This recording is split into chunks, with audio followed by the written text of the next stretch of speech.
집 정리해야 되고 옷 정리부터 또 이제 바로 이제 시작을 해야 되는 분들이 또 이제 많이 계실 텐데 네. 도대체 어디서부터 해야 될지 되게 엄두가 안 나는 분들이 계실 거란 말이에요. 네. 좀 시작을 좀 쉽게 할 수 있는 그런 팁이 있을까요? 쉽고 어렵고 이걸 떠나서요, 제대로 하는 게 중요하지 않을까요? 계절이 바뀔 때마다 모든 분들이 고민하는 게 옷 정리인데요. 맞아요. 이제 옷 정리는 더 이상 계절별로 정리하시면 안 돼요. 종류별로 정리하시는 거예요. 왜냐하면요, 예전에는 그렇게 하는 게 맞았어요.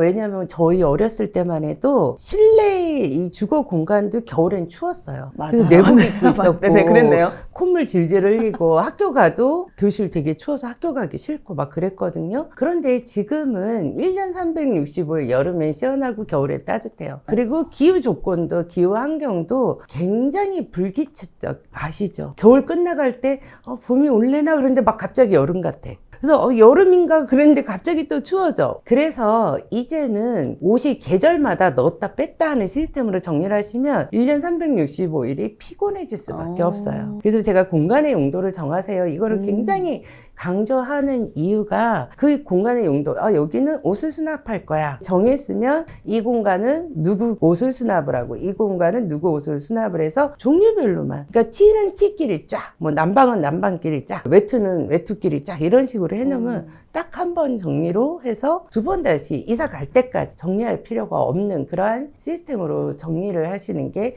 제대로 옷 정리를 하시는 거예요. 사용하기 편할 것 같은데 문제는 이걸 다 걸어 놓으려면 그만한 공간이 없다 보니까 이거를 접어서 바구니에 넣어서 이걸 넣어야지만 더 많이 보관을 할 수 있다라는 그런 생각에 그쵸. 다 못 걸거든요. 그쵸.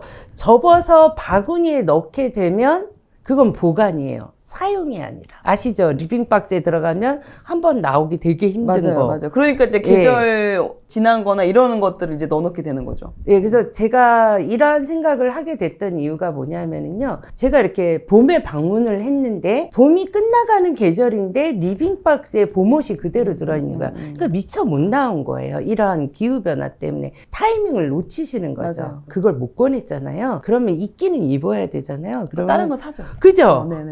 또 사. 근데 그걸 정말 나한테 필요하고 괜찮은 옷을 사는 게 아니라 그냥 사시는 거예요. 이러한 악순환을 막으려면 어떻게 해야 되나 생각을 해보니까 한 번에 다 걸자. 그러면 다 바로 그런 얘기를 하세요. 공간이 부족한데. 걸 데가 없다. 맞아요. 그렇지 않아요. 우리 옷장이라는 공간을 보면 선반이 있거든요. 네네. 이거 다 빼요. 빠져요. 아시죠? 네. 그 선반을 빼면 다 빠져요. 거기에 옷봉이라는 걸 설치를 해요. 이렇게 이게 예. 기다란 봉이요? 예. 네네네. 압축봉 말고 절단봉이라고 네이버에서 검색을 하시면은요, 딱 내가 사이즈에 맞게끔 주문을 하면 그게 와요. 그럼 드릴로 한 번만 받기만 하면 돼요. 그렇게 해서 모든 공간에 옷을 걸을 수 있게끔. 그리고 두 번째, 모든 옷을 걸을 수 있는 첫 번째 사실은 비결이 뭐냐면요, 이불을 절대로 옷장에 수납하지 마세요. 공간이 넉넉하다면 모를까. 그럼 이불을 어디에 넣죠? 이불은 제2의 공간으로 보내요. 왜냐하면 이것도 고정관념인데, 우리 어렸을 때는 침대 생활을 거의 안 했어요. 그래서 옷장이라는 곳에 이불이 들어가 있었거든요. 네네. 그렇죠. 그걸 지금도 보고 그렇게 하고 예, 있습니다. 우리도 그걸 보고 자랐기 때문에 모든 분들이 옷장에 이불을 넣어놓으세요. 그런데 침대 생활 거의 다 하시잖아요. 이불을 매일 개서 다시 넣어놓고 꺼내서 덮고 이러시는 분도 별로 없으시죠. 그렇죠. 계절이 지난 예. 침구리를 넣어놓죠. 그렇죠. 뭐 겨울 거, 그러니까 뭐 이런 거. 제2의 공간으로 보내도 된다라는 거예요. 제2 공간이라면은 뭐 베란다나 이런 데로 아니, 뺀다는 꼭 베란다도 뭐 상관이 없지만은 뭐 서재 공간에 보면 또 다른 붙박이장이 있고 뭐 이렇잖아요. 그러한 공간에 지나간 계절의 옷을 걸어 놓으세요. 맞아요.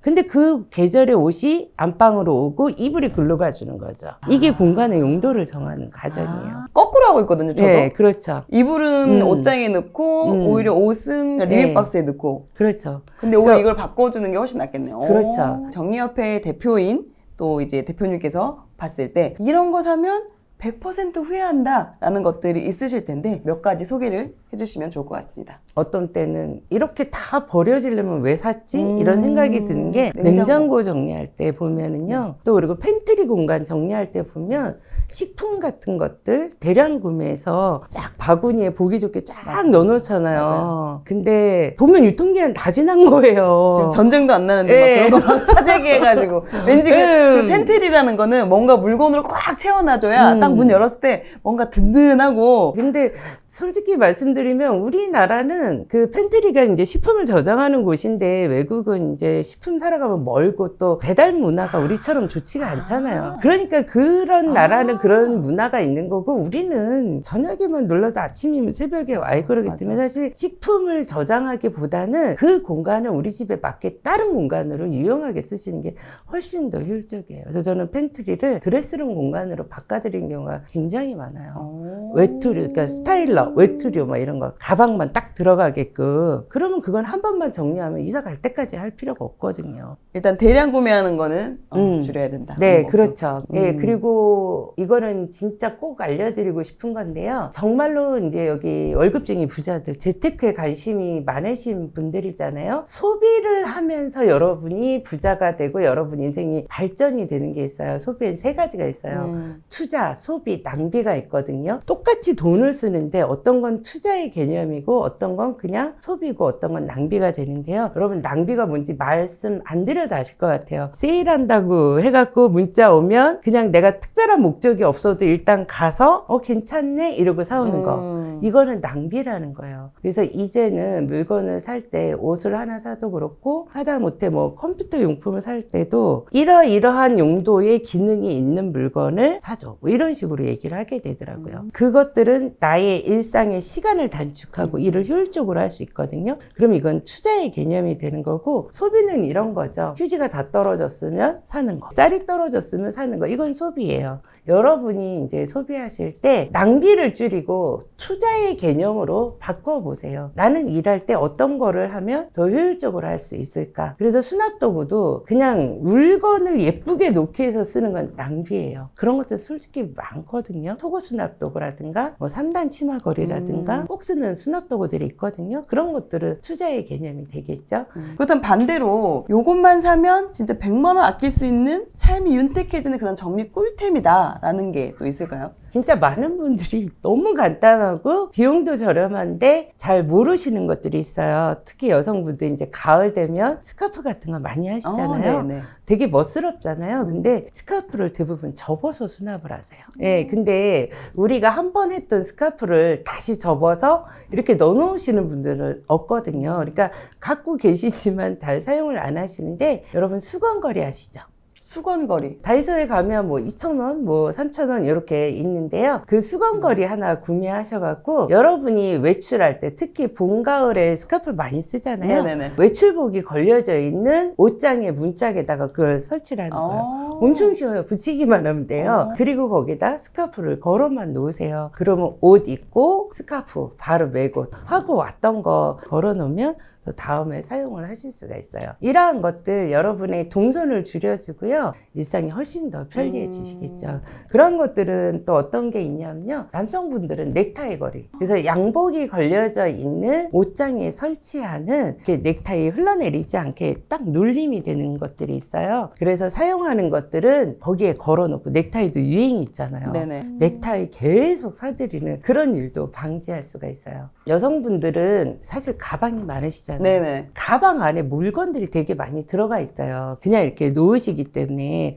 그러면 그 물건이 뭐 루즈라든가 볼펜이라든가 이런 것들이 묵히는 거잖아요. 그렇죠, 그렇죠. 그래서 제가 꼭 추천하는 게 뭐냐면 백인백을 꼭 추천을 드려요. 백인백. 예. 아. 사실 평소에 들고 다니는 거는 거의 비슷한 아이템을 갖고 다니잖아요. 집에 들어가시면 백인백만 싹 빼서 책상 위에나 화장대 위에 올려놨다가 그 다음날 드레스 코드에 맞는 가방을 고르셔서 거기에 또 백인백만 싹 넣어놓으면 물건이 뭐랄까 묵혀질 일이 없거든요. 꼭 기억해 주세요. 그리고 이런 거 있네요. 아이 책장도 우리가 또 꼭 사야 되잖아요. 아무래도 이제 그럼요. 아이 키우다 보면은 전집도 좀 넣어줘야 되고. 그렇다고 또 너무 이렇게 큰 전면 책장을 사기 좀 부담도 되기도 하고. 이제 가구라는 것을 좀 이렇게 생각들을 하시는 것 같아요. 한 번 사면 평생 써야 되는 거. 우리가 성장해 가면서 인간 발달주기에 맞춰서 옷도 바뀌잖아요. 가구도 사실은 그래야 하는 아이템이거든요. 그래서 많이 실수하시는 게 이제 우리 아이들 책장을 준비하실 때 책을 많이 읽혀주고 싶어서 사시는 맞아요. 거잖아요. 맞아요. 그래서 막 이렇게 높은 책장을 사세요. 그런데 우리 아이들이 이 공간을 느끼는 감각은 어른이 느끼는 것보다 1.4배를 더 크게 느끼거든요.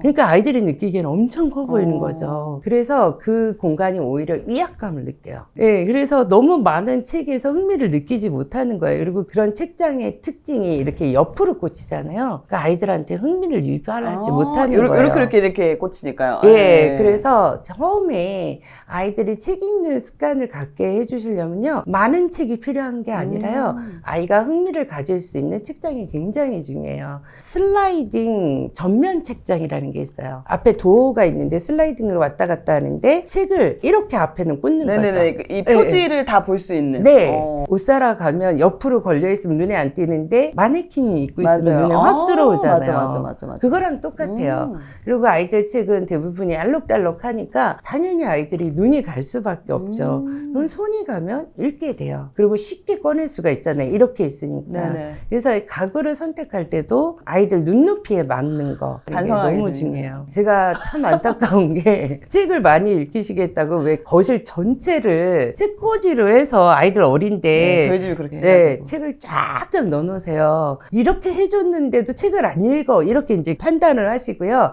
그게 아이들 눈높이에 맞지 않는 수납을 하셨기 때문에 그래요. 네. 아이에 맞는 그렇죠. 적당한 크기의 딱 책장. 눈높이. 네, 적당한. 그러니까 그런 것도 음. 아무래도 크기가 크지 않다 보니까 예. 비용적인 면에서도 좀 덜 부담이 될 것 같아요. 그리고 요즘은 이제 그 당근이라는 게 있잖아요. 맞습니다. 그래서 그 발달 시기가 끝나면은요, 내놓으면 또 금방금방 맞아. 또 순환이 되기 때문에 가구를 평생 써야 한다라는 그런 고정관념에서 좀 벗어나셔도 될 것 같아요. 아이들이요, 36개월이 지나가면 타인의 말을 듣고 이거를 인지하고 행동으로 옮길 수 있는 시기거든요. 근데 우리는 수납을 할 때요, 모든 걸 엄마 기준으로 해요. 옷을 아이들 걸 걸을 때도 엄마 눈높이 뭐 이렇게 하시거든요. 근데 그러지 마시고 아이가 선택해서 꺼낼 수 있는 거, 그러니까 외출복 같은 거, 어린이집이나 유치원 갈 때 입는 옷은 본인이 옷걸이에서 꺼낼 수 있는 눈높이에 봉설치만 하면 되거든요. 그리고 아이들 옷은 크지가 않기 때문에 같은 공간에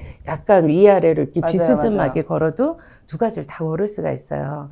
그래서 스스로 선택할 수 있는 거, 이거 굉장히 중요해요. 많은 분들이 선생님 저는 결정장애가 있어요, 이 얘기를 되게 많이 하시는데, 어려서부터 나의 일상을 스스로 선택할 수 있는 거는 바로 오늘 어떻게 보내느냐, 그러한 일과를 어떻게 보내느냐에 따라서 그러한 능력들이 생기는 거거든요. 그래서 요즘 젊은 엄마들은 이거 되게 중요시 여겨서 아이가 스스로 선택할 수 있는 그러한 수납 공간을 확보할 수 있게끔 처음부터 니즈상에 얘기하시는 그런 똘똘한 부모님들도 되게 많으세요. 그러네요. 네. 그냥 인테리어 효과적으로 예쁜 걸 찾는 게 아니라 네. 누가 쓰는지, 그리고 그 네. 쓰는 사람이 편리하게 쓸 수 그렇죠. 있는지를 예. 한 번 더 고민해보고 그렇죠. 거기에 맞게끔 필요한 물건을 사는 게 오히려 더 중요한 부분이네요. 맞아요. 그래서 36개월 미만 아이들 거는 엄마가 편해야 돼요. 엄마가 그렇죠. 해주면 그 되니까. 전에는, 그 그죠? 전에는. 예, 맞습니다. 이걸 또 맞습니다. 착각하시면 예. 처음 신생아 옷 다 안 되지, 안 걸어놓으실까봐. 베네 쪼고리 막 걸어놓으실까봐. 그건 아이가 스스로 못하거든요. 그때는 엄마가 편해야 돼요. 예. 여러분 다이소에 가면 후크라고 있어요. 네네, 이렇게 있어요. 라이터를 네네. 지지는 거. 모든 여성분들은 아마 목걸이 같은 거 다 있으실 거예요. 코크님도 하고 계시는데 이런 거 이렇게 보석함에 넣어놓으시잖아요. 그러면 이제 쓰려고 보면 막 디디 꼬여 있지 않아요? 그렇죠. 예, 그렇죠. 예. 걸어놓은 게 아니라 이렇게 그냥 뭉쳐 있으니까. 예, 예. 그래서 안 쓰잖아요. 블라우스 같은 거 하고 목걸이 하잖아요. 블라우스가 걸려져 있는 그 공간에 라이터로 지지는 후크를 쭉 붙이세요. 그리고 거기다 목걸이를 걸어 놓으세요. 그리고 그 밑에다가는 미끄럼 방지라고 있어요. 그거를 밑에다가 걸어만 주시면 돼요. 그러면 이제 문을 열고 닫을 때도 따그락따그락 소리도 안 나고 물건에 손상이 가지도 않거든요. 그럼 한눈에 다 보이잖아요. 저는 별도의 액세서리 함을 사는데, 네. 그럴 필요 없이. 예, 뭐 있어도 되는데, 그리고 그런 별도의 액세서리 함 같은 경우는 그 안에다가 여러분 그 미용실 스펀지 아세요? 미용실에 가면 머리 깎으면 이렇게 털어주는 검정 스펀지. 네네네네네. 예, 그거 검색하면 나와요. 그거를 거기에 맞게 잘라서 넣으시고, 귀걸이 같은 거는 그냥 거기다 이렇게 끼우시기만 하세요. 꽂아 놓는. 예, 반지도 그냥 자대고 칼라 한 번만 쭉 하시면 홈이 생기거든요. 그러면 한 서랍판에는 귀걸이만, 그것도 뭐 블링블링한 거, 작은 거 이렇게 딱 나눠서, 그리고 하나는 반지만 이렇게 해 놓으시면 여러분들이 예뻐서 사신 그런 액세서리도 여러분 또 드레스 코드에 맞게끔 언제든지 필요할 때 사용을 하실 수 있거든요. 수납은 그렇게 하는 거예요. 예. 좋습니다. 네. 예. 저도 필요한 물건이 지금 생각이 나는데 네. 백인백도 저도 활용을 한번 네. 해보도록 하겠습니다.